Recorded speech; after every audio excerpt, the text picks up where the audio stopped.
Welcome to Red and Yellow, the podcast about all things to do with refereeing at grassroots level, looking at the laws of football, speaking to guests, and trying to help you become a better referee, with Adam Humphreys and me, Ed Connell. Hello, loyal listeners. It's Adam here, and I just wanted to get in early on this episode of Red or Yellow to remind you to please send in your questions about refereeing or anything you feel like you might need help with in terms of your game. That's why we are here, to help you improve to be a better referee.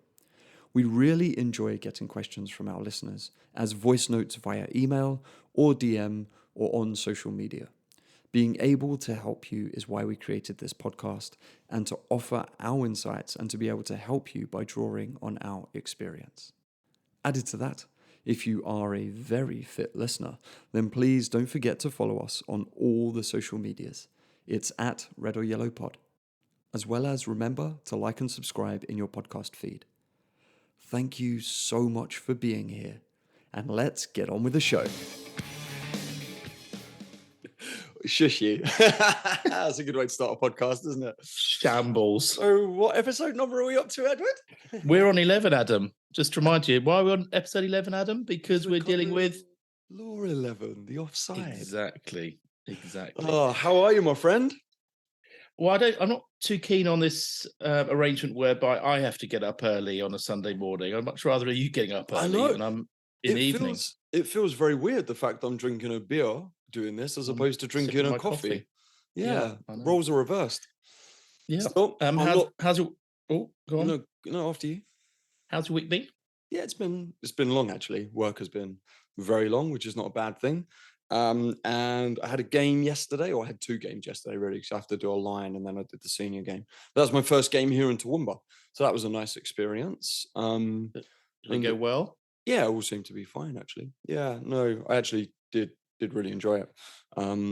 It was very much, it was a really good kind of introduction again to just controlling a game with your voice, because I didn't want to put too much into it because the fitness tests is on Tuesday. But having said that, I actually ended up doing a lot more than I did when I was on the Gold Coast in terms of distance and physicality. So actually, when I thought I was shaking it a little bit, clearly I wasn't. So that's quite nice. It shows that, and I seem to have recovered well. My legs seem fine today. Went for a little swim today. Been wearing my compression tights, eating the right things, hydrated the right way. Did some stretching in the pool, and now I feel fit and ready. Very good. So when the fitness test on Tuesday? Yeah, 7 p.m. And do you think you're ready for it? Yeah, I don't know. I mean, there's a thing with fitness tests. Like, I'm sitting down and I'm starting to think. I mentioned the blog that I was going to write, like, about fitness for referees on my website, and I've been thinking about it a lot. And one of the things I'm going to put in there is you got to practice your fitness test, and literally you just have to almost, to some degree, you just have to practice passing your fitness test as much as possible. So I have practiced it. I haven't practiced it now for a week or two because I've had games instead. So that's not a bad thing. Like, I've put in the intensity in terms of the actual format of the test. I've now gone away and done some longer periods of running because I've been doing games. I've been keeping up the swimming, so that's been keeping my heart ticking over. So yeah, I reckon I'll be okay. What happens if you don't pass it? Do you get like another opportunity? I don't entertain that idea, Edward. I'm a realist. So I like to think about what the possible scenarios might be. Yeah, but if you go into it thinking you've got a backup option, then you're not going to give it your all. No, the other thing as well is I can't be bothered to drive for another 2 hours on another Tuesday night or whatever to go and do it. So it's like one opportunity for me. Because like the effect it has on all my clients and stuff. So just for that, I don't want to fail. So yeah, I've got to get. Are you confident you can do it without soiling yourself? That's probably what most listeners are concerned about. You bastard.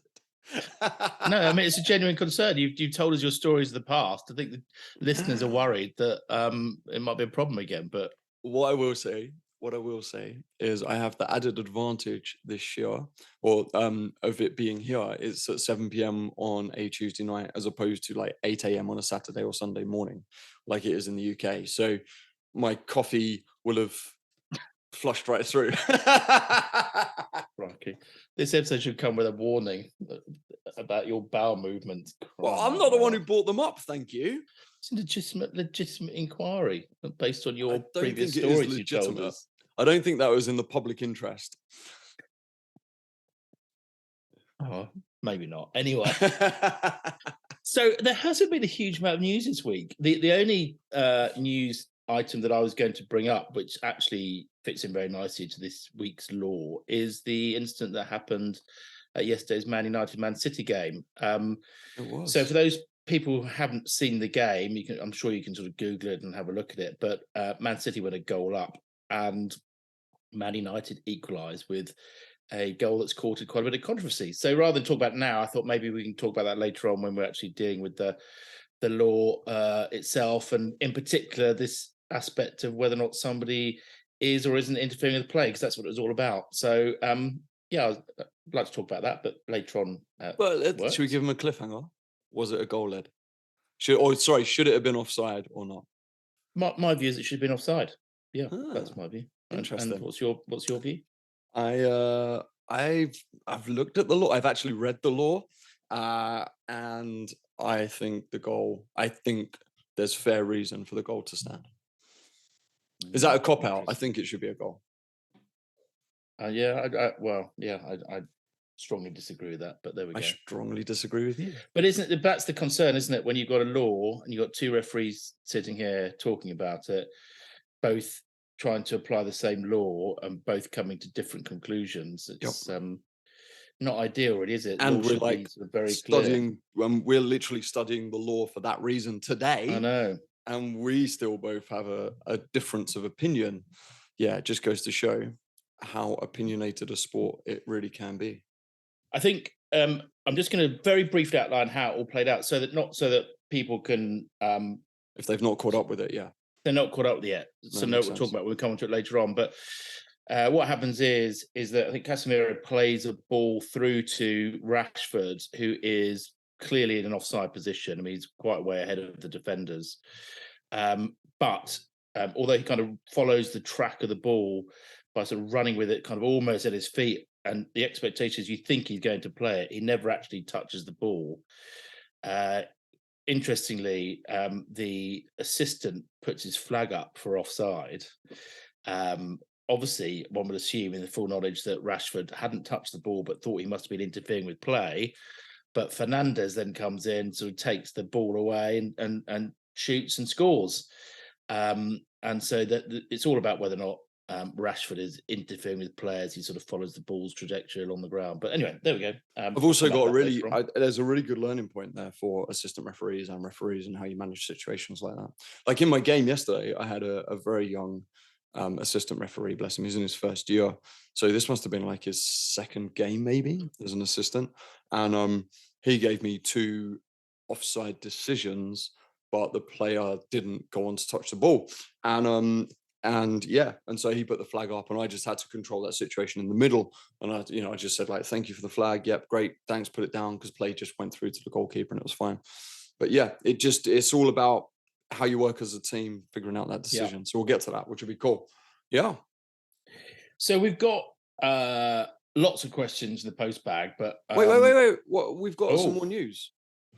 So you might remember a little while ago we had a voice note about how West Ham get an extra bit of time at halftime from a girl called Lacey, who was actually one of the very first listeners to the podcast. So it's lovely. But she sent me a message today, and she said she's got a short story about how our previous advice on the podcast helped her in a game today. She went, it's a very similar situation that happened last time. A club assistant was not being particularly nice. And it was a junior Premier League game. And they like to do 4 20-minute quarters. And this was in the last quarter. One of the club assistants signaled for a foul. Now, before every game, I brief both assistants, hopefully with the captains, and I strictly tell them that I want them to do offsides, throw-ins, and to control the throw-ins, no fouls whatsoever. So I was a little confused. I didn't agree with the decision made. Oh, so the club assistant tried to give a foul. And then she goes on to say, so I was a little confused. I didn't agree with the decision made, so I let play carry on. After this, he was kicking off saying, what's the point of me even doing this rubbish? When the ball next stopped, Lacey, she blew a whistle and went over to him for a chat. And he was saying stuff like, I'm a qualified referee, and what's the point? And then she said, I calmly told him that I appreciate his judgment on the matter, but I specifically told him before the game that I did not want him to signal for fouls, and I appreciate his efforts, but it wasn't what I asked for. After explaining that, he calmed down and carried on with the rest of the game. So your advice of making the club assistants feel like they've been heard really helped, and I definitely controlled the situation better than last time. So thank you. Well, it's very good to hear. It's Isn't nice that a that beautiful little message? some people consider our words of wisdom worth applying. It's worked out for them in their game. No, that sounds good, and that's what we've been saying repeatedly, really, isn't it? About sort of communication and managing people's expectations. And yes, sounds like she managed that very, very well. Yeah, it's just nice to hear like things are filtering through a little bit, you know, and that she applied it and she felt a lot confident. Like, it's great she felt confident enough to apply it. She understood the process in which to go about it. So no, that I said to her, you should be really proud of yourself for figuring that out. It was really well done. So yeah, that's good. Nice to get feedback like that. We've had lots of nice feedback this week, and We've had another binge listener. I know. I think we should start a binge listening Hall of Fame, Ed. Don't you think that's a good idea? We'll start putting stars on each in the podcast notes each week. But I mean, what's nice is, you know, we make this sort of podcast and it's just really a chat between you and me, and then you kind of forget sometimes that people are actually listening. And then you get stories about people sort of binge listening, and you think, well, actually, that's really, really nice, because they obviously, you know, got to the end of one episode and didn't say, oh, not listening to that nonsense again. And you know, I've gone on and on, and I actually think that the podcast has actually got better. I mean, I haven't gone back to listen again to sort of our first episode, but I definitely think the podcast has improved as we've gone along. So it's really, I'm really happy about that. You know, I was flicking through our Instagram earlier because I was like, I uploaded another reel. If you haven't watched it yet, go and watch it, please. And like, just back to the very first video, and I was like watching it, I was like, oh, look how young Ed looks. It was like 4 months ago. Wait, I was going to say it's only been 11 weeks, slightly longer than 11 weeks. I haven't been aged that much. But it just shows like how in our heads it's like advancing so much all the time and stuff. And well, you know, back then you didn't have a ring light, and now you do. So things have improved so much. Well, that's because back then I didn't realize we were going to be doing Instagram, Facebook Reels, and trying to become sort of multimedia stars. It was just us chatting about refereeing, but there we go. And at the heart, it still is just us chatting about refereeing. No, that's true. But no, we've had some really lovely feedback from people. So a few more 5-star reviews. And it's just really nice because, as I say, you kind of forget that people are listening to it, and then you get these messages saying, you know, I thought that was a really good point, or I love that aspect of the last podcast, and and it just sort of makes you feel good. So thank you. It does. It makes you feel really good, and it's just nice to know that we are helping in some way, rather than just criticizing and just trying to cause controversy. Yeah. No, there we go. That's good. Right. So post bag. Well, we've had again lots and lots of questions, and then obviously some other not so particularly questions, but sort of topics I'd like to have discussed. But I think we both agreed that because we're doing fairly substantive piece of law this week, we probably shouldn't do too many questions, because I think the law itself might take up a bit of time. So, and we are a bit backed up with questions at the minute, which is why we didn't ask for any for this. So let's try and work through the back catalogue. And for those people who are sending messages in, you know, if it doesn't come up until the podcast after you sent it to us, don't panic, because we're keeping a sort of catalogue of all the messages and questions we're getting, and our plan is to try and get through them all at some point. And obviously, we want this podcast to go beyond the laws, so there will come a point when we won't have to deal with substantive laws during the course of the podcast. We'll give us much more time to sort of deal with listener questions then. So if it hasn't been heard so far, don't panic. We will cover it at some point in the future. Yeah, we'll get more flexibility. Which ones or one did you want to deal with this week, Adam? Well, Ed, I know we often talk about this point. It was a question that came up, which is also very good. And also it ties in with one of our other announcements for today. And that was, I can't remember who sent it in. I couldn't find the original question across all the channels they've come in. But somebody messaged us saying, what's our kind of equipment that we use out on the field? And I know you use something that I can't stand using, and I don't really understand the point in using it. And so, yeah, I just thought we'd talk a little bit about fitness equipment or refereeing equipment. And that also ties in with a nice big announcement that we have for our listeners, doesn't it? It does. I mean, equipment-wise, for me, the two most important pieces of equipment that I think I need to have when I go Red out and on yellow pitch. cards. Well, A obviously, whistle, maybe. Oh, God, blimey, honestly, give me a chance. Obviously, you need to have your red and yellow cards. You need to have your opportunity to make notes. You've got to have your pen, pencil, and some paper out there. But no, I think the two pieces of equipment that are quite important to me are obviously you need a whistle. I like the whistle I've got. I've always used the same one. Obviously, I have spares in my bag, but what whistle do you use? So I've got a Fox whistle. Which Fox? Like, there's like 15 different styles of Fox. Crikey, I don't know. know. Because when I got to Australia, it was the first thing I made sure I got.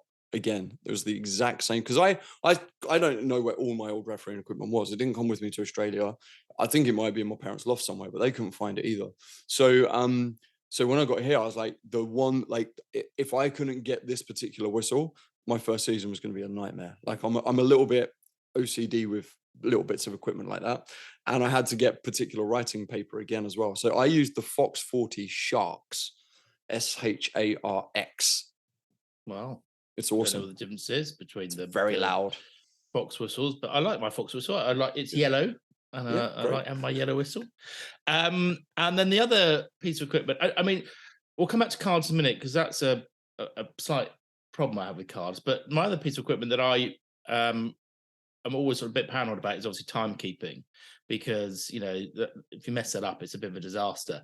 So I've got two watches. I use my Apple Watch on one arm, which is sort of my main watch, and I use the Ref 6 app. You do, which is the bit we kind of which is a bit we disagree on. I'd like on another episode, maybe we talk about technology in refereeing. We could talk about it, but in short, it's a specific app. There's a free version you can use, so this is one we don't have to subscribe to it, which gives you some limited functionality. And then there's one which you can pay for about £5 a month, which is the one I do, which gives you things like the heat maps and analysis and stuff like that. But it's just the reason why I like it is it gives you the options to sort of input your team names at the outset if you want to. You can record all your sort of cautions, goals, everything on the app. And it's got sort of good layout in terms of, I like to have on my watch sort of countdown clock from down to 45. It's great for sort of pausing the game. So I'm really fond of the app. And then I just have another very simple, digital watch on my other arm, so that I've got a backup. But that's for me the key. But I just want to ask you about cards, because do you write on the back of your cards, or you got so you don't do that? No, never. So I only ever take out. I keep things as simple as possible when I'm out there. So that's why I don't like the Apple Watch app. And also in the rain, I don't know how you'd use that, because every time it rained, when I was using my Apple Watch as my timer, it was a blinking nightmare. Plus the battery never lasted on it either. So I just use Garmin's, and they're great just for time and tracking the run. But sorry, in terms of cards, no, I literally just go out my wallet, and I go out with one red card and one yellow card in like my notepad wallet, and that's it. That's all I use. I don't have one in my back pocket. I don't have one in my top pocket. Just knock myself out with my what are these things called? I can't remember. What are they called? The spit catcher thing. No. Crying out loud! So how would you work with amateurs?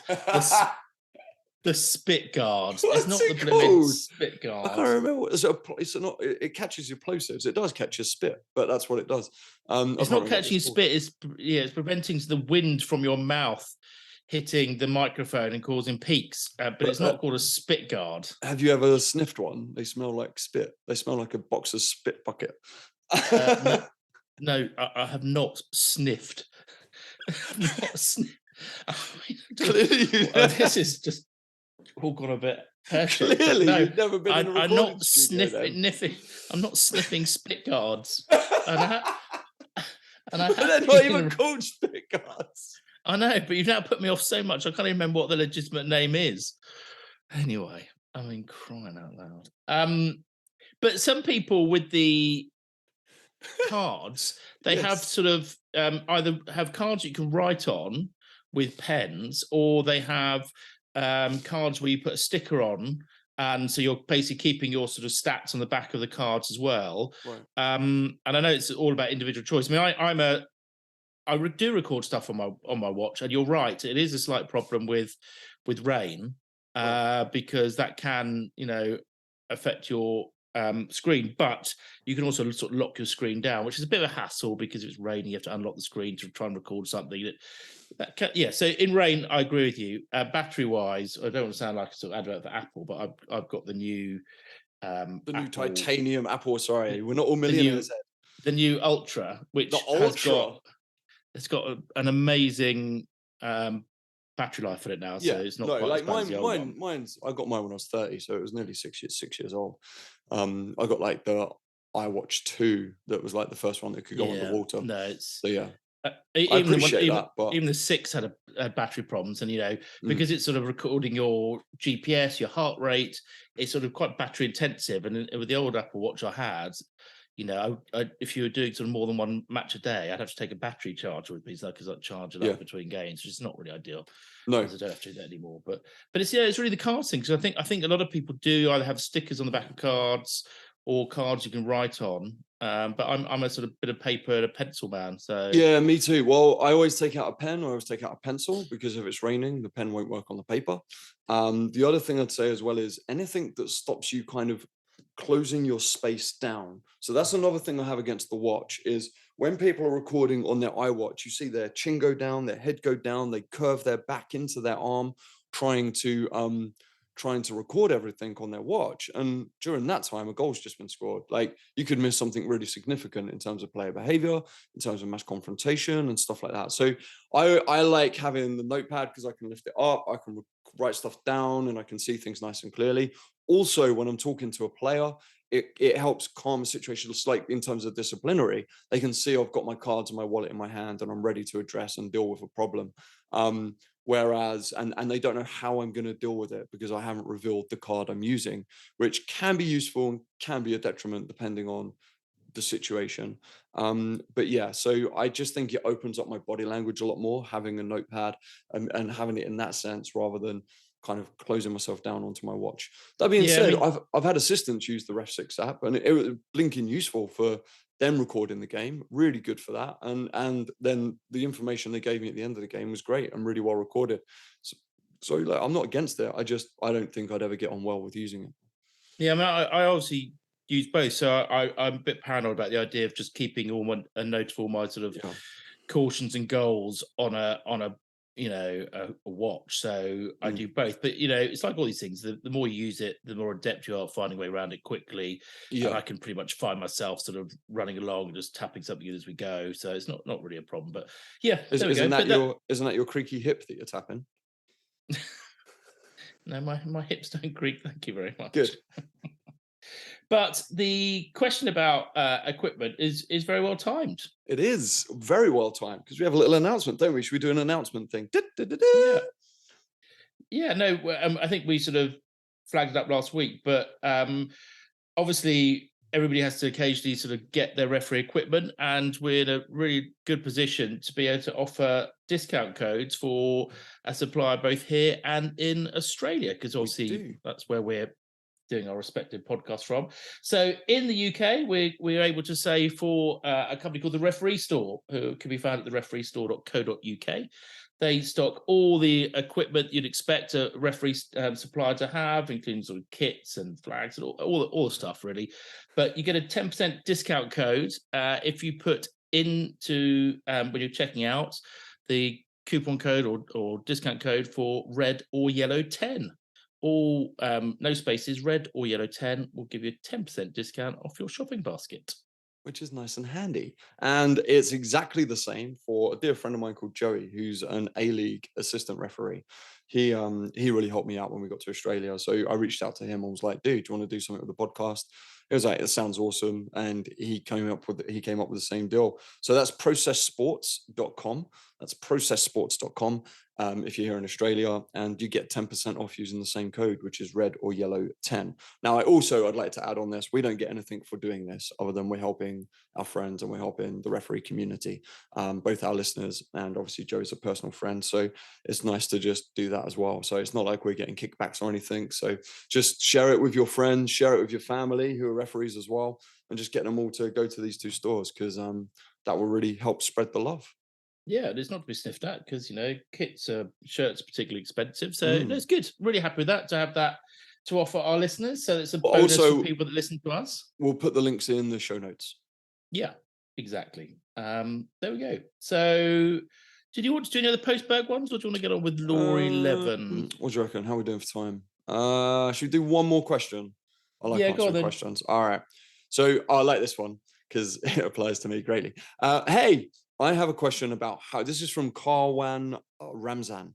And he said, hey, I have a question about how much can a referee talk with players in terms of joking around, being funny, or yelling at players? Is there certain roles in games like where you can talk to players more? He's a beginner referee over in Sweden. So we've even reached Scandinavia, Ed. That's really cool. That's really cool. Well, I've got quite a good insight to this because obviously I referee in some games where I literally know nobody, and then I referee in games where I literally know everybody. Mm, So, and I do adapt uh, how I behave in those two different environments. Obviously, when you know people, you can be much more relaxed, and you can chat and you can have a joke with people. You can, I mean, I will refer to people by their first names. I'm always very careful though when I'm doing that, that I'm sort of being very even-handed about it, so that anybody sort of looking on isn't thinking, oh, he seems particularly sort of friendly with certain people or a particular team. If I do it, I deliberately do it so that I'm engaging the same way with both teams, so as not to have any sort of perception of bias. But it can be problematic. I mean, I think you've got to be careful because in a situation where you've mm, got players very, very well, I think that does make them behave differently on the pitch when they've got a referee that they know. So you've got to be careful that you don't go too far because otherwise, people will forget that you are the referee, you are the arbiter in total control. You don't want to sort of undermine your position. But I find that's pretty easy to do. Then when it comes to sort of refereeing in games where I don't know people, I still like to sort of be human and talk to people and have the occasional joke or, you know, make the occasional sarcastic comment when someone hits a shot that goes for a court, into the corner and those sort of things. I think this that's ain't it's rugby, perfect. Johnny. Yeah, so exactly. So I think it's perfectly okay for you to do that. Again, it's not anywhere near as much as I would do in a game where I know people, and there'd be a couple of moments like that in the game. But I will talk to people. I'll again try to use their first names during the game. Sometimes have a chat with players and have a bit of a joke. And I think that's all good. I just think that you've got to be, you're not out there to be a comedian, and Oh, wait, what? No one told me that before. and and so you've got to make sure that whatever you're doing isn't going to undermine you in the eyes of the players. So if you're larking about, they're not going to respect you, and ultimately that's what you're trying to achieve out there. So yeah, I think you just be human. It'd be a bit bizarre if Mm, you sort of spent 90 minutes on a pitch with not 22 talking. people and you didn't talk to people. And sometimes the funny moments happen in a game. Someone goes to kick a ball, does an air shot, players laugh. There's nothing wrong, I think, in those circumstances of having a laugh yourself. And if you want to pass a comment, I don't have a problem with that. But it's limited, I think, in a game where you don't really know people. I mean, what do you think? I think what you say is very true. Like I'm really personable and I try to be as personable as I possibly can in every game I do. Like, and I will joke and laugh with players as much as I possibly can for a couple of reasons. One, I know I have the ability And obviously, like, if I'm going into a game and I think their ability is a bit greater than mine, or I think I might struggle in this game to kind of handle it, or like it would be a tougher game, then I'll do that a little bit less, maybe, just because I've got a lot more I need to focus on. But if I feel really comfortable out there in a game, then the only thing I'm missing in terms of the match control is not my decision making, it's how my man management. And nothing for me creates man management better than getting people to laugh. And one thing that I love doing is, like, it happened yesterday in my game. There was a guy on the touchline and he wanted a sub, and we were just doing like roll on roll off. It was a preseason game, it was fine. And he just shouted across the pitch, "Ref, sub!" Like that. And I turned around and went, "Wait, you're not having it without a please," with a massive smile on my face.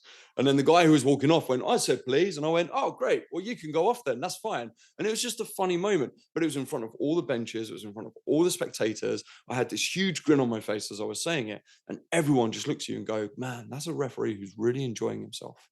And Yeah. if spectators and managers and coaches can see that you're really enjoying yourself out there, and you're not out there to fight with people, you're not out there to wrestle with people, you're not out there to like be a policeman style person, but you're out there really enjoying yourself, that goes an awful long way to the way they view you. And then, but you do have to get it right. And there's been times when I've got it horribly wrong and I've tried to crack a joke with a player and he's got really offended. And then you've lost that guy for the whole game. And I get some people who are just like, "Don't talk to me." A key feature is when I do women's National Premier League here, they can't stand, I don't know what the difference is, but they just can't stand that constant kind of commentary that I give when I'm refereeing.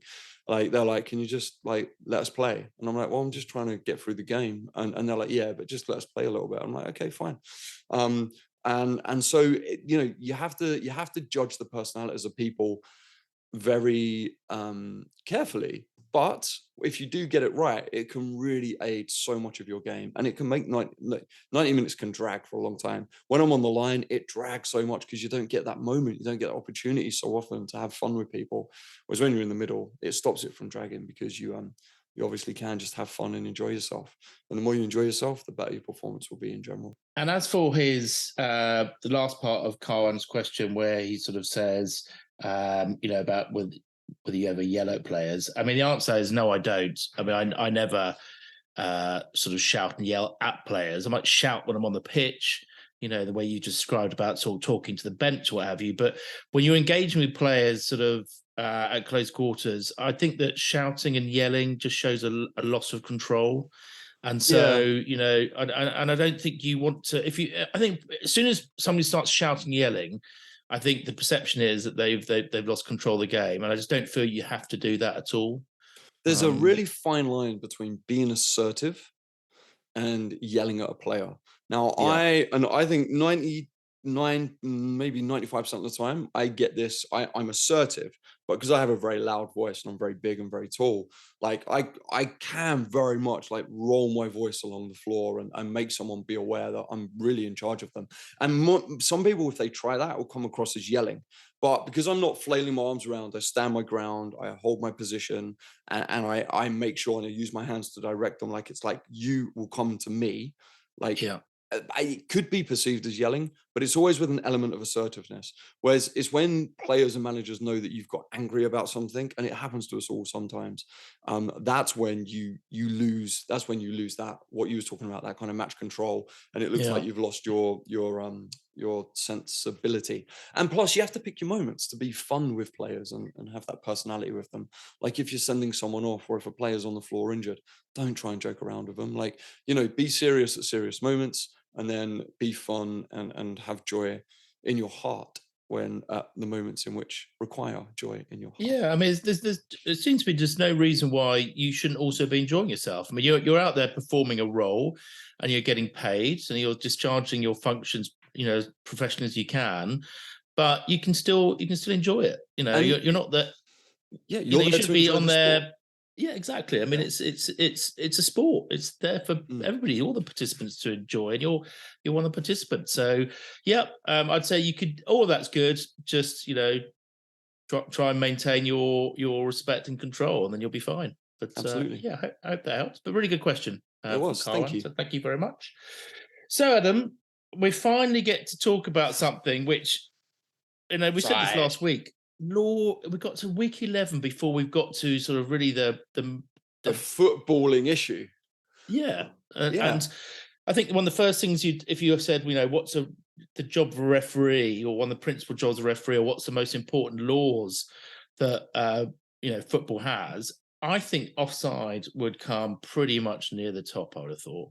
Do you reckon? I wouldn't have thought that. Yeah. I wouldn't have Do put you it not up there. think? No, I wouldn't have put it up there I at all. think offside is one of the most sort of controversial parts of the Oh, game. I agree with that. It's probably one of the most talked about parts of the game. Sorry, I'm trying to get comfortable. It's probably one of the most talked about parts of the game, but I don't think it's one of the most important duties of a referee.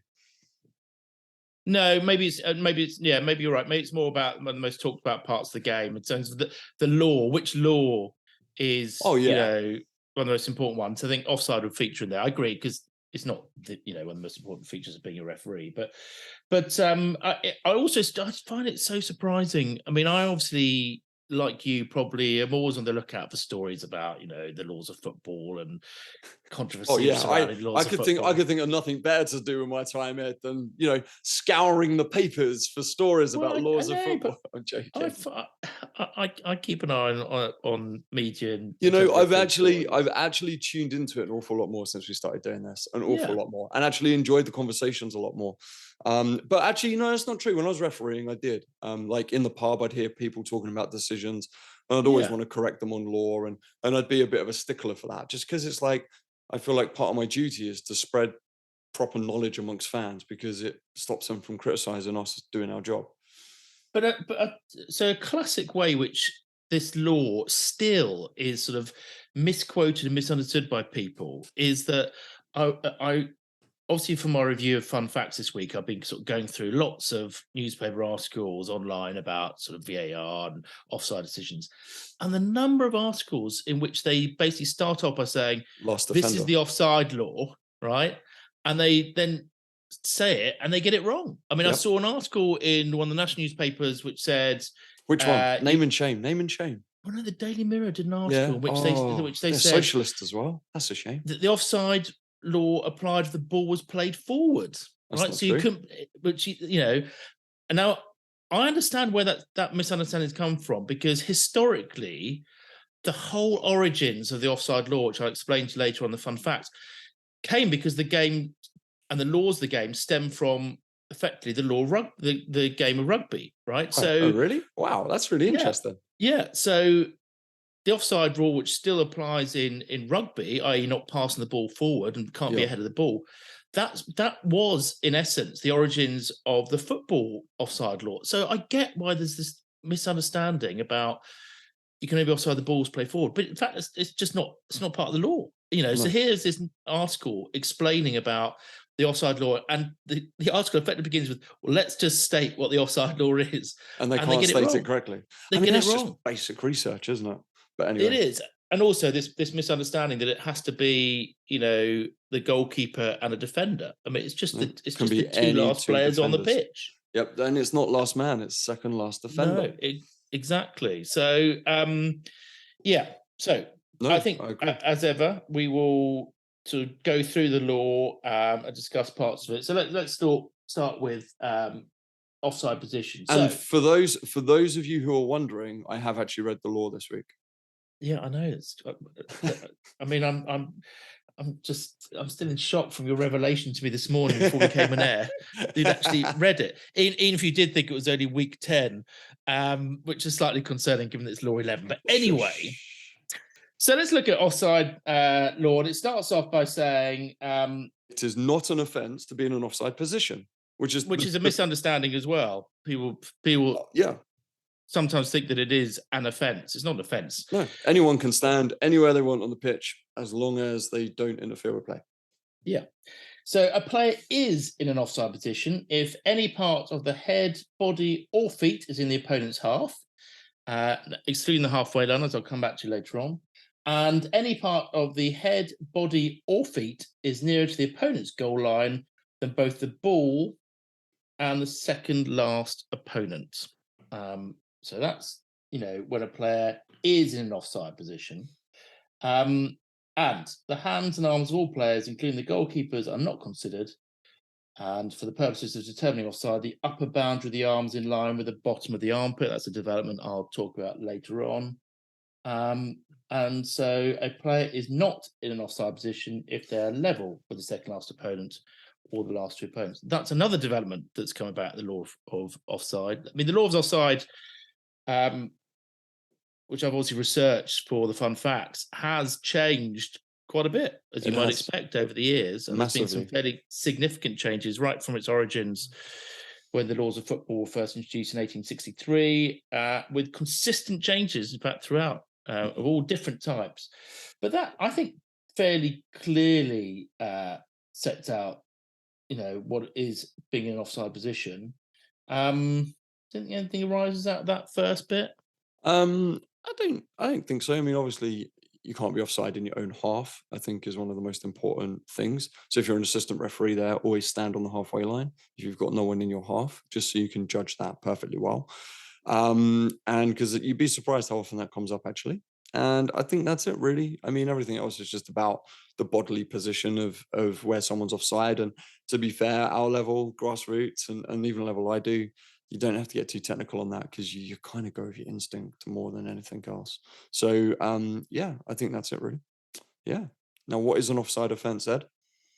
So you're in an offside position at the moment. The ball is played or touched by a teammate, but only when they become involved in active play. So, right, wait. Doesn't that just answer whether Marcus Rashford was offside or not? No, that's absolutely okay. not. No, all right. We'll come back to we'll come back to that. Let's hear what the rest of the law is, because that, I think, will then help explain the stance that I've taken. So you're only penalised on becoming involved in active play, and so they define what it means to become involved in active play. So that means, firstly, you're right. Yeah, interfering with play by playing or touching the ball that's been passed or touched by a teammate. Well, that's an obvious point. That's a classic sort of position of offside. But they're also involved in active play if they interfere with an opponent by doing one of certain defined things. So firstly, preventing the opponent from playing or being able to play the ball by clearly obstructing the opponent's line of vision. That's the classic case where there's a striker in front of the goalkeeper blocking their line of sight. They're not touching the ball, but they are active in the sense that they are preventing the opponent from being able to, play the ball and obstruct the line of vision. So that's that sort of scenario. They become active if they challenge an opponent for the ball. They become active if they. Just quickly. That's an attacker challenging a defender for the ball. So if the attacker was in an offside position, he then tries to tackle the opponent who's trying to just clear his lines or play the ball out or something. Then he becomes active because he's tried to make an active challenge. Yeah, exactly. That way around. Yeah. And then you're deemed to be interfering with an opponent if you're clearly attempting to play a ball which is close when this action impacts on an opponent. Again, I think that's fairly self-explanatory. And then finally, in this bit, making an obvious action which clearly impacts on the ability of an opponent to play the ball. Now, I think it's that aspect that really defines the sort of why I've taken the stance I have about the Rashford's behaviour yesterday. Do you want to talk about that now, or do you want to? Should we go through the law? No, I think we should. Yeah. No, I'll tell you what I think we should talk about now, because we're going to go on to the next bit. It's actually a really misunderstood bit about what happens about gaining an advantage. So my view yesterday, and as I say, people will need to sort of watch themselves to form their own view. But my interpretation of watching that footage yesterday is Rashford is sort of following the path of the ball, right? He doesn't touch it. I agree, he doesn't touch the ball. The keeper, however, I think is entitled to think that Rashford is likely to play that ball. It's kind of he's tracking it. It's at his feet. And so the reason why I have two problems I've got with it is, firstly, I think that by effectively tracking that ball and giving everybody the impression he's going to hit that ball and play continues, I think the keeper is entitled to think that I need to react to that. Referee's whistle hasn't blown. He's likely to kick the ball. The goalie is going to be watching that player's movement. All right. Now, as it happens, he doesn't end up touching the ball. Another player sweeps in, Fernandes sweeps in and kicks it. So I think, firstly, there's the problem about, I think the goalkeeper's disadvantaged by what's happened. Secondly, because of Rashford's position, I think that he impairs the Man City defender's ability to get a clear path in to make a challenge for that ball because of Rashford's mere physical presence. And so for those two reasons, I think that the goal should have been given offside. And we talked last week about making decisions that people expect. Okay. The assistant's flag goes up straight away, right? Again, I say he must have known that Rashford hasn't touched the ball, but he's obviously formed the view that he's interfered with play by his mere presence. I don't think we can assume what an assistant knows in that situation, because I've run the league to a Premier League player. I've run the line to a Premier League player, and my God, all you can do is do everything you can to keep up with them sometimes. So I think the assistant may or may not have known whether he'd have touched the ball. Chances are, in his ear, the referee is going, not touched, not touched, not touched, not touched. If the referee knows as well. But I don't think that would be as clear as you think it might be in a situation like that, especially because the way the ball broke and the way the assistant would be chasing. I think, and also the body language of Rashford would suggest that he may or may not have, he's kind of running like he's dribbled the ball, even though he's not touched it. So I can see why the assistant is duped into thinking that he has touched it. I take that point back, but my 2 points still stand, which is if Rashford had simply stood 6 yards in front of the keeper, right, affecting his ability to see the ball, he'd have been deemed active, right? So how can he not be deemed active by following the path of the ball? It looks like he's dribbling it, but he's not actually dribbling it. How is he not interfering with the goalkeeper's, ability to work out what's going to happen? Sorry. In offside, we don't judge whether the goalkeeper's ability to predict what is about to happen. The law states being able to make a play on the ball, of which Rashford not touching the ball hasn't affected that for the goalkeeper at all. Now, my argument against the positioning of the goalkeeper and everything else is Rashford hasn't affected the goalkeeper's ability to play that ball at that moment when it would or would not be under Rashford's control. Okay. Now, he hasn't affected anything really, because Rashford's not touched the ball. So the fact the goalkeeper's coming out to it is the goalkeeper's own decision. Now, what happens is the goalkeeper is then caught in no man's land, and Bruno Fernandes comes around and shoots past him, right? Now, every Premier League striker in the world, in the history of football, would be able to put that ball very accurately past the goalkeeper in that position, because the goalkeeper is not in a position to make a play on the ball full stop based on where he is when Bruno Fernandes kicks it. So Rashford hasn't affected his ability to play the ball at all, because the goalkeeper couldn't play the ball anyway because of the position he was in the 18-yard box. No goalkeeper in the world was ever going to get to that ball after Bruno Fernandes kicked it. The only argument you can have that Rashford has affected the goalkeeper's ability to play the ball is if the goalkeeper would ever be able to get a hand on the shot from Bruno Fernandes, and no goalkeeper, given the positionings of everybody and the angles that Fernandes basically had a wide open goal to shoot into. That has not affected when the ball has become active, or when Bruno Fernandes has made the play active. That has not affected the goalkeeper's ability to make a play on that ball. But when Rashford's running towards goal with the ball at his feet, right? Yeah. Is the goalkeeper not entitled to think to himself, right? He's going to play the ball.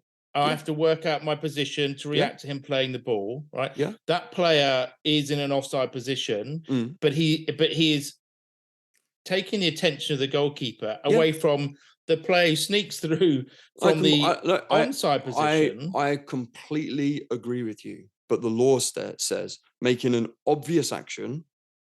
There's a question as to whether Rashford's action is obvious. A question, which clearly impacts the ability of an opponent to play the ball. Now, if Rashford's not touched the ball, you can't argue that he's affected anybody's ability to play the ball, because he's not bloody touched it. Okay, but so I understand your argument in respect to the first of the two limbs of my argument, but the second argument about whether or not he impedes the ability of the Man City players to make a challenge. I mean, what's your view on that? One, you can foul a player who's not got possession of the ball. So they could have taken Rashford out, right? The other is when you look at the way they're running, they're like, what are they worried about? Like when they're running, both of those defenders are kind of just running alongside Rashford. Like the ball is there for everybody. The ball is within a playable distance to every one of those players from what I can remember. And when I watched it and I was like, why? The players almost seem like they're standing off of Rashford as opposed to actually But wanting to make a play on the ball. So if the but here, players just did their job and defended properly, if they'd have just come in and tackled him, job done. There's no issue here. but therein lies the problem. This was not a sort of a very narrow offside, right? It was a very clear offside, right? Rashford was in a very clear offside position from the off. So you can understand why players, knowing full well that Rashford was in a clearly offside position, have not decided to go in and take him out in a foul. What? Sorry. What does the first? What does the first part of the law state? No, what's the first one? It is not an offence for a player to be in an offside position. So for them to assume that he's offside is their own naivety in being defenders. Well, it's not. It's not though, because he was offside. I mean, that was as I say, no, it wasn't a narrow decision. He wasn't. No, sorry, he's not offside until he becomes active in play, i.e., affecting a player, i.e., playing the ball, and he did neither of those things. So really, he's only offside when the referees, and this is such a key thing, taking it back to what we do, this is such a key thing in football that what denotes offside is not a flag going up, is not the opinion of the defenders or the opinion of the attackers. The only thing that denotes offside, and I would urge every referee listening to this to tell everyone on the pitch, especially the back four, when they are out there refereeing, the only thing that denotes offside is my whistle. And until my whistle is blown, an offside offence has not taken place. But this is the problem I find with this whole thing at the moment, whereby assistants are being urged to let play continue, not put their flag up for offside, because this is a classic situation where if they were in any doubt at all, they could have come in, completely clattered him, right, taking him out of the sort of terrible foul, injured the player. And so, I mean, that's the problem. But I think just going back to the sort of whether they're injuring the play, the mere fact that the two defenders, are working on the assumption that he's most likely to play the ball, that must mean that he's interfering with play. I mean, that's the expectation is he's going to play the ball because it's at his feet and he's running with it. So how is that not interfering with play by doing that? Look, and I am sensitive to that argument. Like, it looks like he is interfering with play. And as a defender, like as a Premier League footballer, my God, you play to the whistle. You just defend properly, right? And it's not the referee's responsibility to make up for the errors of two defenders, hoping that it was offside. And I do appreciate it looks bad. I do appreciate, and I completely agree with you, give what the game expects. If you're out there and you get a situation like that and you give offside, you're 1000% correct. But for people to come out and say that the referees are completely wrong and it's an abomination and it's ridiculous, when you actually look and analyze the law in a very meticulous and thoughtful way, you can actually see how the referees concluded it really well and actually got their way through it. And there is a very strong argument to the other that I agree, don't give surprises. And it was a surprise. I agree. It was a surprise, yeah. I completely agree. But I don't think you can 100% say it was definitely offside. And therefore, what do? You just let play on. And the other thing as well is when you go to the back of the book of laws, there's advice for referees. And when you look through that, what is it? Guidelines for match officials. And they have a whole section in there all about offside.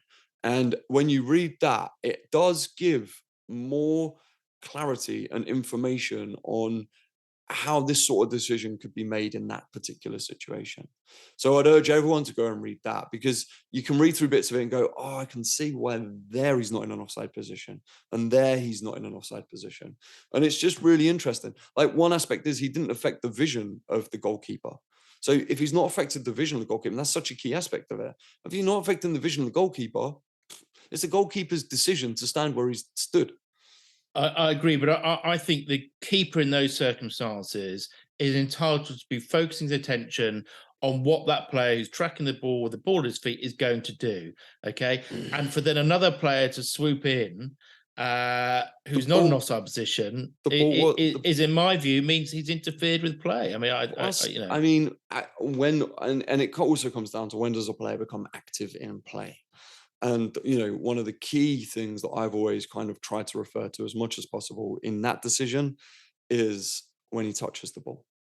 And you just don't give the decision until a guy's touched the ball, unless you think there's going to be a dangerous collision between a forward and a goalkeeper, or unless the guy is 300 yards forward and he's the only guy who's going to touch the ball, then give it.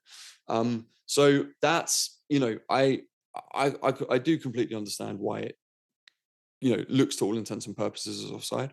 But as we go through it more and more, and as you look at it deeply, you can actually see how it probably could not be as well.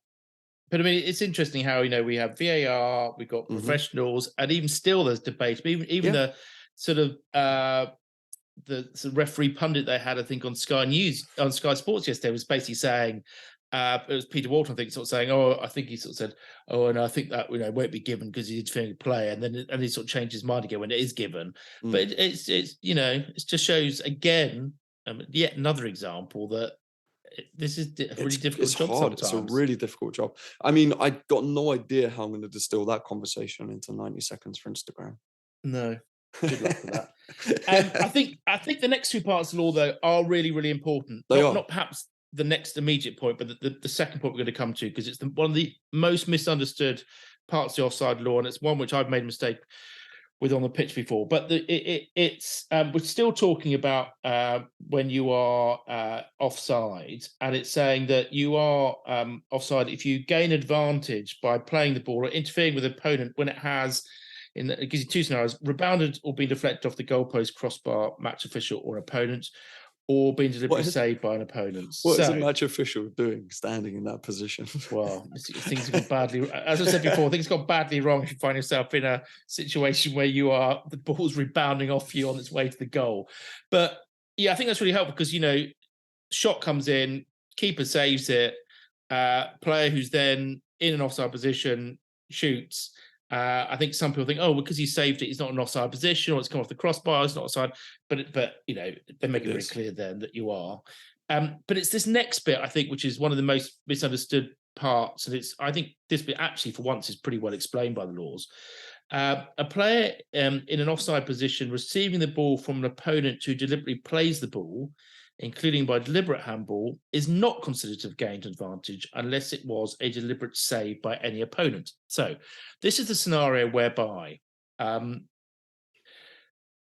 striker kicks the ball goal bound, defender gets in the way of it, blocks it, and attempts to give a clearance. So he's attempting to sort of kick it up the pitch. Deliberate attempt to play the ball, miskicks it, doesn't go forward, but instead maybe goes to the side or backwards, received by a player who would otherwise have been in an offside position. But there's been a deliberate play on the ball. Deliberate play of the ball. And there was a great example of this in the Liverpool-Wolves game, wasn't there? Was it the... I don't know. Yeah, was it the League Cup? There was like Mo Salah goal or something. Anyway, yeah, about a deliberate play, whether he was offside or onside, yeah. And so this is... But putting a different scenario, so we've kind of explained how a deliberate attempt to play the ball where it goes wrong, players not in an offside position if they then receive the ball as a result of that. But it's all about deliberate. And, so if you kick a ball in the direction of the goal and it sort of bounces off the hip of a defender who doesn't have a chance to make any deliberate attempt to play the ball, and then the ball then goes to someone who's in offside position, they are then offside. And it's a really important distinction and it's really all turns on the use of the word deliberate. I mean, that's Mm. the key thing. Which is weird that they've put the word deliberate in there, and yet the word intention never exists, right? Because the two are kind of similar. Like, how can you tell whether someone's deliberately done something or not? But I think generally it comes down to like, I think a big aspect of this is how close that touch is to play. Yeah, So, absolutely. like if Yeah, you're thinking like generally around the goal, a key word that you hear a lot is like deflections. So if it's like a deflection, or if a player's tried to stop the ball from being shot or something like that, and it's just got through sheer power or something, that's not a deliberate play on the ball. It's nuanced, and every situation is different. You just have to be able to make sure that whatever decision you're going to give, you can sell either way. yeah. I was pretty sure that there was some guidance within the laws about What is deliberate? yeah, and I'm pretty sure it's in there, and I probably should look this I up think before it's at the back. I we think it's recorded the it. section I was talking about. There's discussions about that. Like there's certainly like if a hand is up here or here, whether it hits it or not. It's in that advice for guidelines for match officials, and it comes down to the offside section, which is section under other advice, section 4. Yeah, there's certainly in section 4 of the other advice bit. There's obviously some, as you might expect, lots of diagrams of what isn't offside, which I think Is really useful. every referee should have a look at, because Mm, it sort of goes through the sort of multitude of possible scenarios there might be. But yeah, I mean, the important thing is just to remember it's that use of the word deliberate. So if you think a player has tried to kick at the ball, or they've sort of, header's another one as well, when they're if they're jumping up with an intention of heading the ball in a defensive way out, but mistime their jump and it sort of hits the top of their head and then goes on to the attacker, that's a deliberate attempt to play the ball. And yeah. so, but I mean, I've made this mistake. I think this is a mistake that, I mean, I was running the line in a game last season. It was, the offside I gave was on the other side of the pitch from where I was, and I knew the second I put my flag up that I'd got it wrong, because it had simply deflected off a player. They hadn't made any attempt to deliberately play it, and of course the referee then saw my flag going up and went with my decision. And you can imagine I suffered a fair amount of abuse as a consequence of that It from the happens. touchline. I had But one of those on the Southern League, and I genuinely thought the guy. I see. I think on the Southern League, that situation, I think I've jammed it from my memory, but he went to play the ball, but I don't think he actually made contact with it, and it fell to a guy in an offside position. And I said because he attempted to play the ball, he was not in it, the goal then stood, but I was completely wrong. But the referee went with me, even though he knew otherwise, and the whole situation was just a bit crazy. It shouldn't have got through both of those checkpoints. yeah, And when we came in, the referee was like, "Well, I told you offsides were yours at all time." I'm like, "Yeah, but if I was that wrong in law and you knew I was wrong, you should have just overruled me rather than yeah, just got no, angry at me in absolutely. the dressing room after." The only assistance I can find on this is a glossary section at the back, Mm, Adam, where they define certain words, and they define deliberate as an action which the player intended or meant to make. It is not a reflex or unintended reaction, which is quite a good way of yeah, that's fair. describing it, really. I I think mean, that's fair. We can all I think imagine what that probably looks like, right? yeah, Yeah. absolutely, yeah. So those I think are really important points, because they're sort of frequently misunderstood by people. And then we go on. It also goes on to say that a player in an offside position receiving the ball from an opponent who, oh no, just done that. Sorry. Oh no, that's right. Player in offside position receiving the ball from an opponent who deliberately plays the ball, including by deliberate handball, is not considered to gain advantage unless it was a deliberate save by any opponent. And a save is when a player stops or attempts to stop the ball, and a ball is going into or very close to the goal with any part of the body except the hands and arms, unless of course you're the goalkeeper. Yes. Um, And situations where should we do those? Yeah, let's do those very, very quickly. Yeah. A player Um, moving from or standing in an offside position is in the way of an opponent and interferes with the movement of the opponent towards the ball. This is an offside offence if it impacts on the ability of the opponent to play or challenge for the ball. I think that is very critical in the Marcus Rashford discussion, yeah. Yeah. because I would argue that he hasn't impacted the ability of the opponent to play the ball. Um, Oh, I've lost my place now. Sorry. No, so Impacts the ability of player and player to challenge the ball. If the player moves into the way of an opponent and impedes the opponent's progress, e.g., blocks the opponent, the offence should be penalised under Law 12, which would be fouls and misconduct.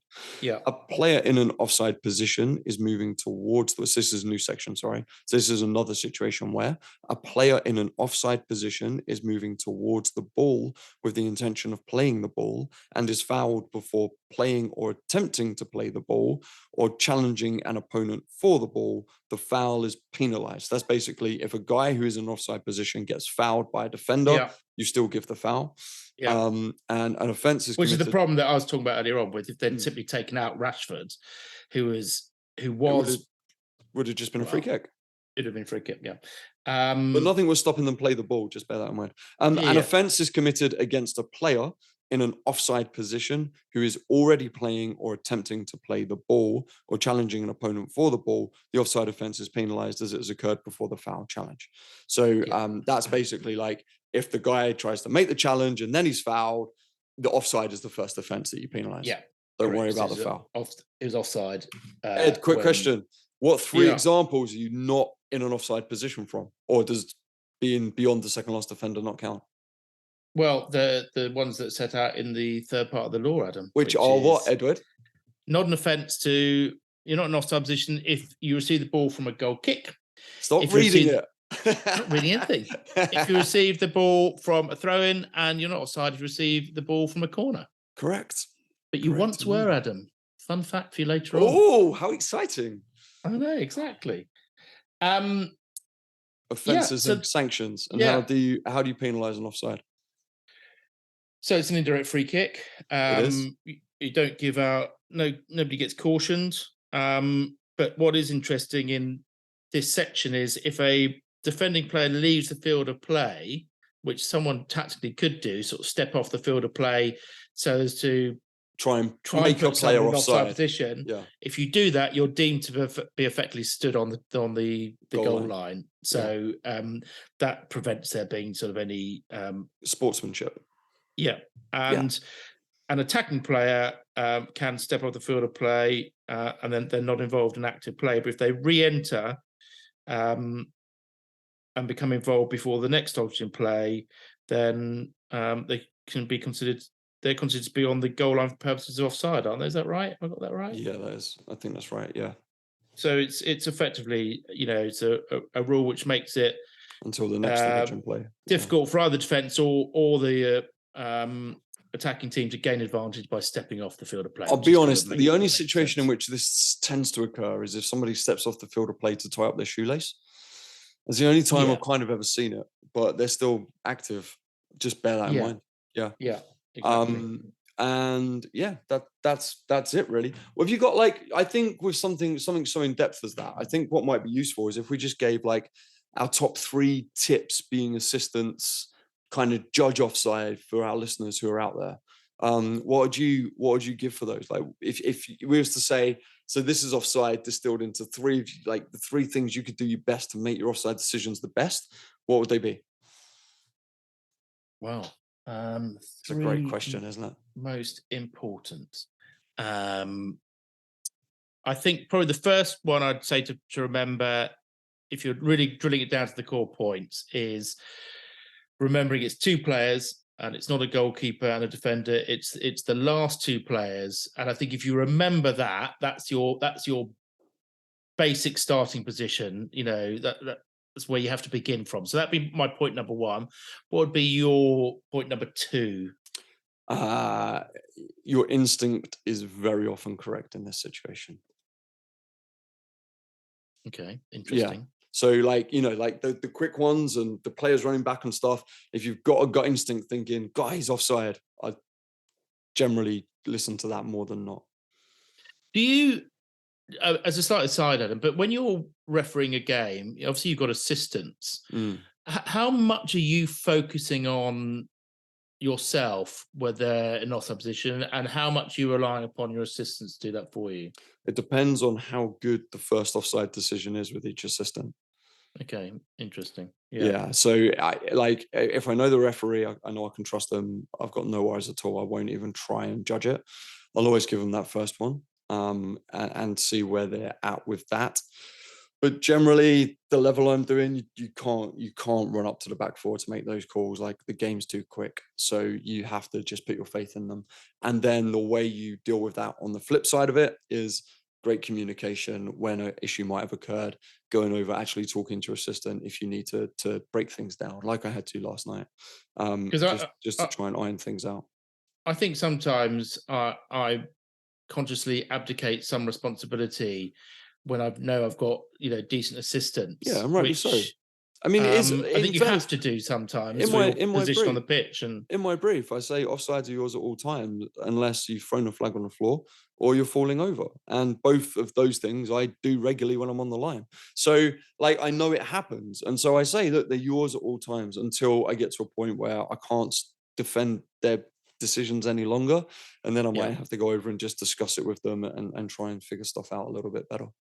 I think the key point number 3 for me would be, and it really rises out of our discussion today, is remembering that simply being in an offside position does not mean that they're Mm, offside. They only become offside if they then play the ball or interfere with play. And I think that's often misunderstood, certainly misunderstood by the non-refereeing world, perhaps even occasionally by some referees. But I think those would be my mm. 3 core principles, I think, for trying to, if you follow those, you're gonna, you're gonna be Yeah, okay. generally. Um, Yeah, I agree. yeah. Right. That leaves one. Oh, So we've been on tender that's hooks. You've been dropping in hints all I've show. been You teasing the have. whole We've way all through, Adam. noticed. Teasing the whole way. We've all noticed, my friend. So, what is it time for? Cue jingle. It's now time for Ed's Fun Facts. So, fun facts this week are obviously all focused around the offside law, Oh, as you would where's that? expect. And as I was saying to you earlier on, the origins of football really stem from sort of versions of the game of football that were largely merged with sort of rugby. So that, you were able, as we talked about before, to be able to handle the ball in the early forms of football. And so we hear sort of stories and reports of games that were played at places like Eton and that, those sorts of schools, Where the pushers are. where you were able to pick up the ball, you were able to be physical. And even in the origins of football, so when it was kind of that merger between rugby and football, there was a form of offside. So it's been there from the very, very early beginnings of the game, this principle that you don't want people to be able to gain an unfair advantage. And I think that Well, it's when the way I've always viewed the offside law is like, it's to stop people from goal hanging. yeah, that's exactly what it is. That's the whole point. It was to prevent the situation by have loads of people hanging around the goal waiting to take an Yeah. advantage and score. So it was the offside rule is all about defeating that. And it's interesting. So it's all about preventing that. So when you look at the names that were given to it, it wasn't always called like the offside law. Oh, really? No, so when it was when this sort of form of sport was being played, for example, at Eton, the famous English public Mm. school, it was not called offside, but it was called loitering. Was Loitering. the Oh, I wish I could offence. go back to that. The loitering law. And I think it was also called, in another place, it was called sneaking. So it's, again, this whole point Sneaking. about sort of trying to take an advantage from being sort of near the goal mouth. And there's references to offside laws featuring much further back. I mean, interestingly, in the 17th century, records about the game of hurling, they had a form Oh. of the offside law in that as well. And that was the old idea, but you wouldn't be able to throw the ball to a teammate who was closer to the goal than you. So it's all the same sort of principles, Yeah. across all the sports, just had sort of slightly different forms. But then eventually, as we know, the laws of football and the FA's laws of football began in 1863, a date we've talked about quite frequently. And when they formed those initial laws of football, they wanted to retain this concept of an offside law. So that it's been in the game since its very outset. And interesting, the first changes to the original offside law came about only 3 years later than that, 1866. And the change that they brought in then was that a player was going to be onside if there were 3 opponents between them and the goal, or if he was behind the ball when it was played forward. Right. So it was there we go. 3 people was the original offside law. Then in 1873, the law changed again.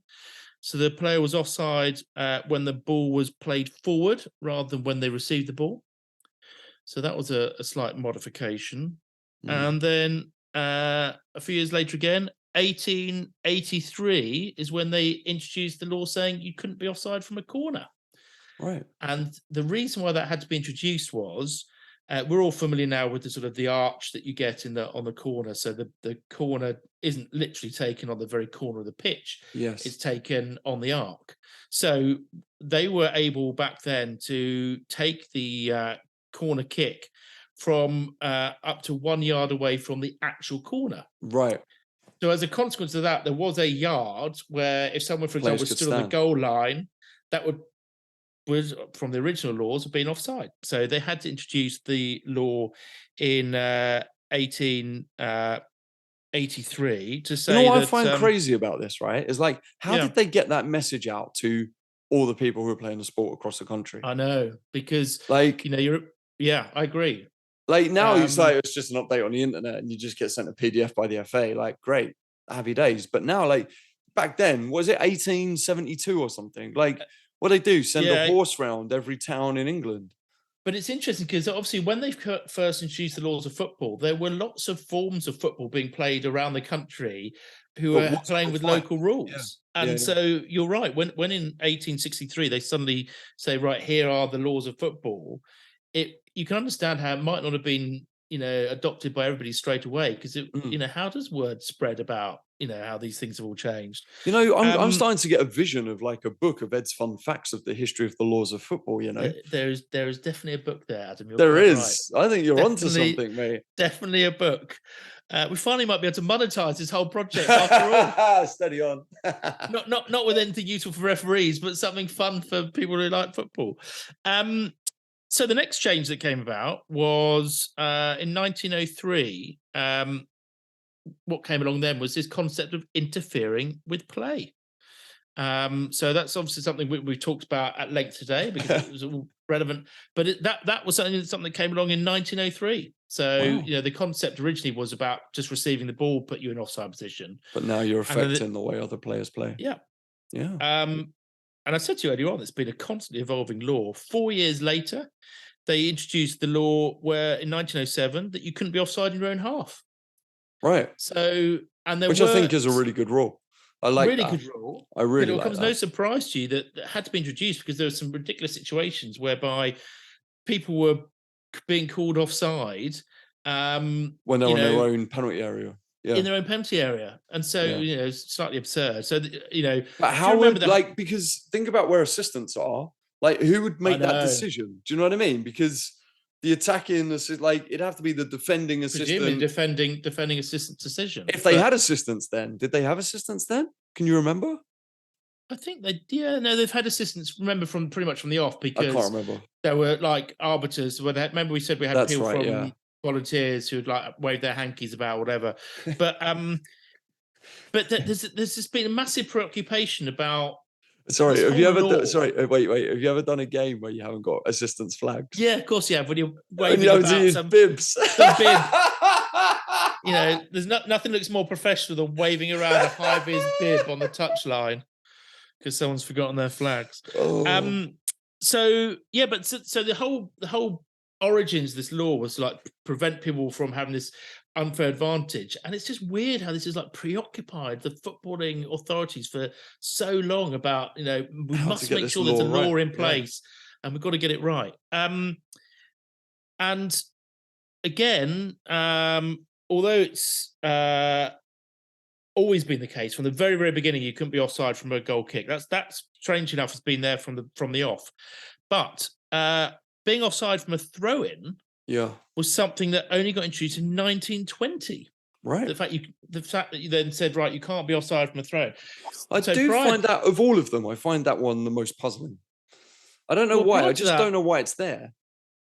Like, because it's not a problem, is it? Like, if they're offside from a throw-in.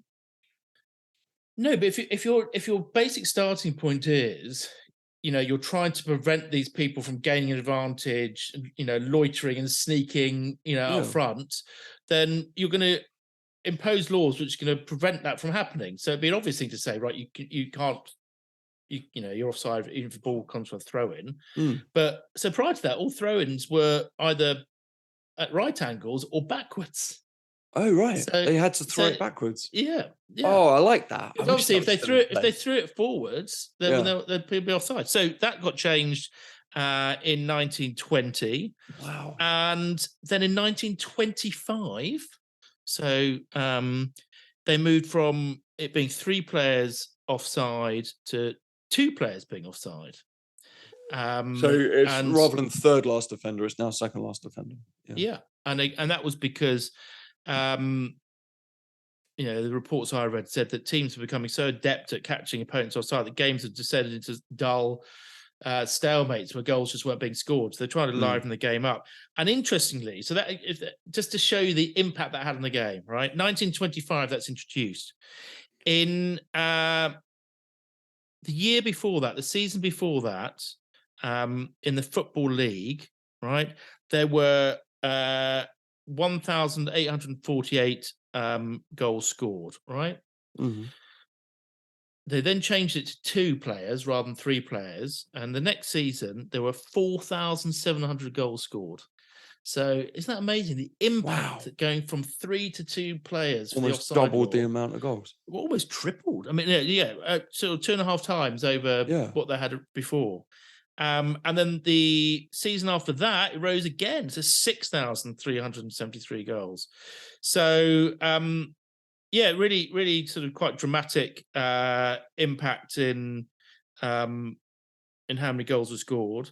And then we've got some more modern changes. So we had the changes in 1990 when an attacker who was level with a defender was deemed onside. So it wasn't as clear cut as 2 players. Now, if you're level with the second last player, you were deemed to be onside. Then in 2005, we had the change where a player is only deemed offside if part of their body, which they're able to legally score or legally touch the ball with, that only is came in onside 2005. Yeah. Wow. 2005. So that's crazy. Hands outstretched Is pre not offside. 2005 Was would have been offside. offside, and then it stopped being the case. And then we talked a few moments ago about how a defender who leaves the field of play without permission is considered to be on the sort of the goal line. That only in fact became law in 2009.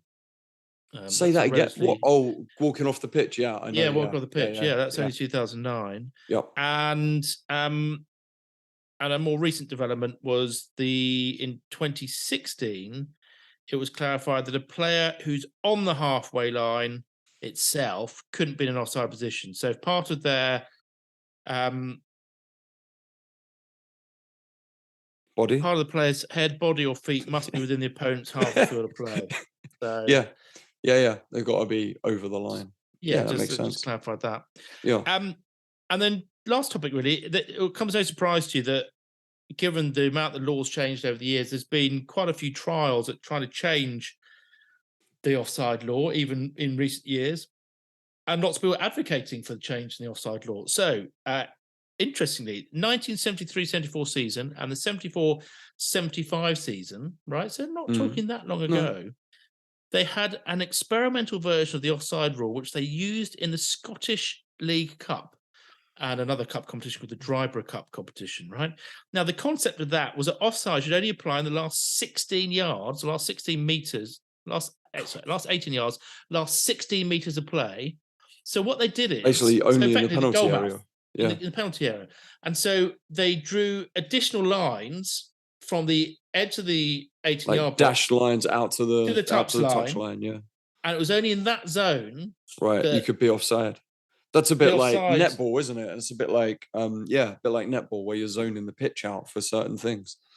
So anyway, so they did that, and it was a bit of a disaster, really, because one of the famous Scotland managers who was involved in that cup competition, a chap called Jock Stein, said it was just a shambles because players were having to abide by one type of law in one game, and then when you weren't playing the cup competitions, it wasn't was normal. uniform. So Yeah. it was just confusing.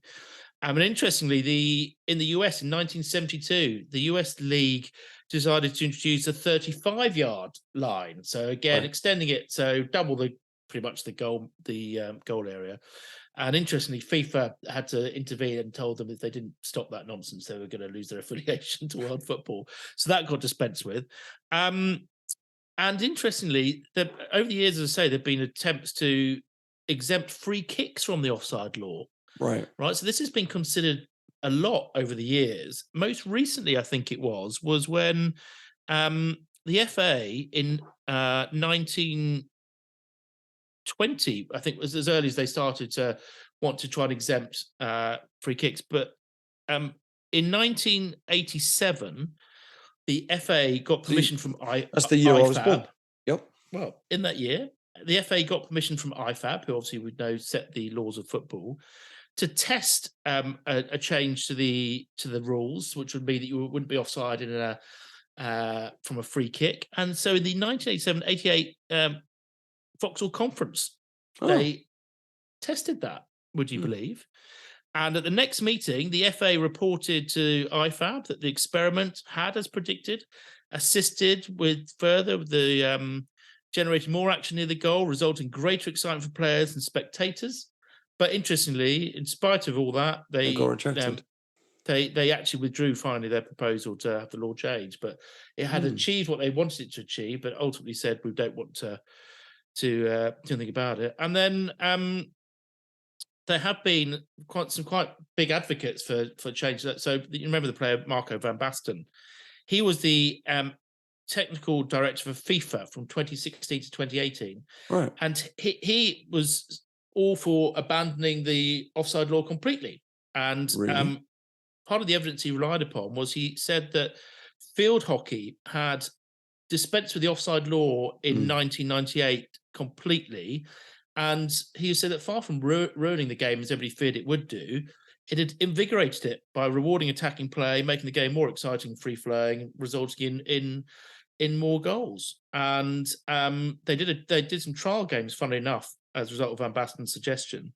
There was in fact an experimental game. The score ended up being like 9-7.